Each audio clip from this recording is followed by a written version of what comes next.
Assalamualaikum warahmatullahi wabarakatuh. Perkenalkan nama saya Arifin Muhammad dari Satu Channel Alhamdulillah di sini saya akan menjelaskan analisis untuk karet dengan metode kadar abu, reaksi dan kadar zat menguap. Nah, itu yang pertama yaitu metode kadar abu dalam analisis untuk karet. Untuk definisi kadar abu itu kadar abu adalah persentase sisa karbon anorganik setelah sampel karet dibakar seumpama pada sulfur. Nilai ini menunjukkan kandungan kotoran seperti tanah atau zat pengisi mineral pada karet.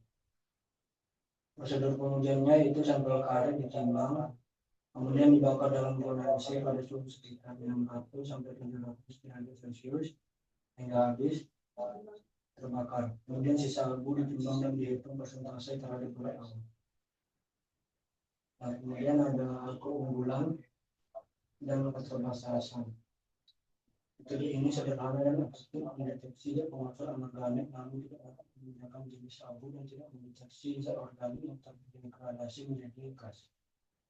Kemudian ada dry rubber content atau reaksi pengukuran kandungan karet. Pengertian dari sini yaitu adalah persentase berat karet murni tanpa pengotor atau bahan pengencer dalam sampel karet basah. Ini merupakan indikator utama kualitas karet anom. Kemudian untuk metodenya pengukuran sampel karet dan analisis menggunakan metode pemanasan atau ekstraksi untuk menghilangkan air dan pengencer. Kemudian berat karet kering dilakukan untuk menentukan nilai reaksi.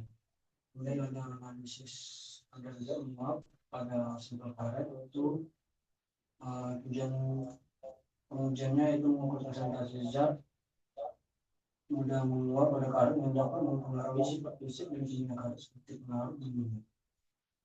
Kemudian ada prosedur standar sampel karet ini dipanaskan pada suhu tertentu hingga zat menguap menghilang. Kemudian selisih berat sebelum dan sesudah pemanasan digunakan untuk menentukan kadar zat menguap. Kemudian ada manfaatnya untuk mengetahui kadar zat menguap, membantu mengendalikan kualitas agar karet tidak mudah keras atau kehilangan elastisitas saat tidak larut berdiri.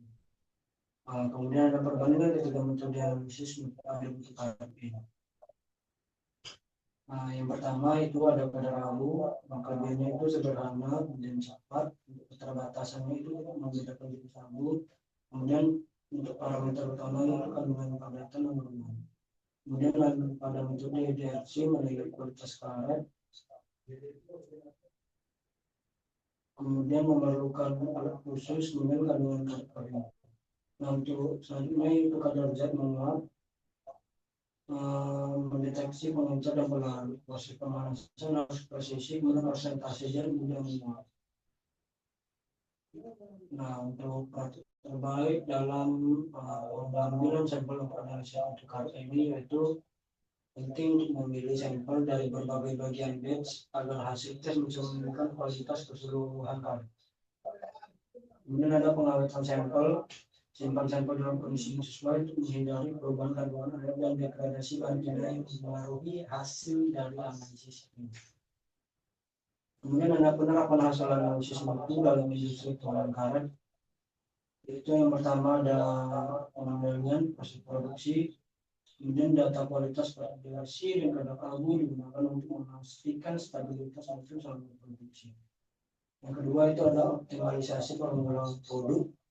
Informasi kadar zat membantu menyesuaikan penampilan agar produk akhir sesuai spesifikasi. Kemudian ada peningkatan kepuasan pelanggan. Produk karet dengan mutu terjaga mendorong kepercayaan dan loyalitas pelanggan industri.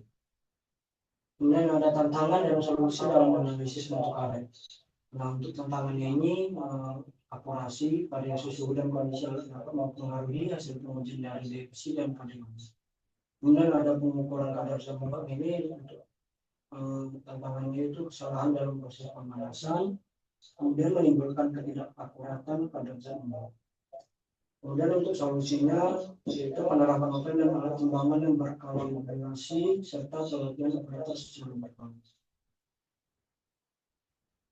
Untuk kesimpulan dan rekomendasi analisis motor ini itu pada step 1 gunakan metode kadar abu untuk deteksi zat penguatan anorganik secara cepat dan sederhana.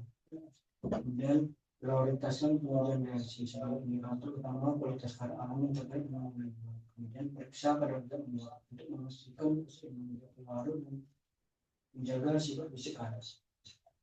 Kemudian implementasi pengendalian kualitas terpadu, memadukan ketiga metode guna memaksimalkan akurasi dan validasi atas hasil analisis karya.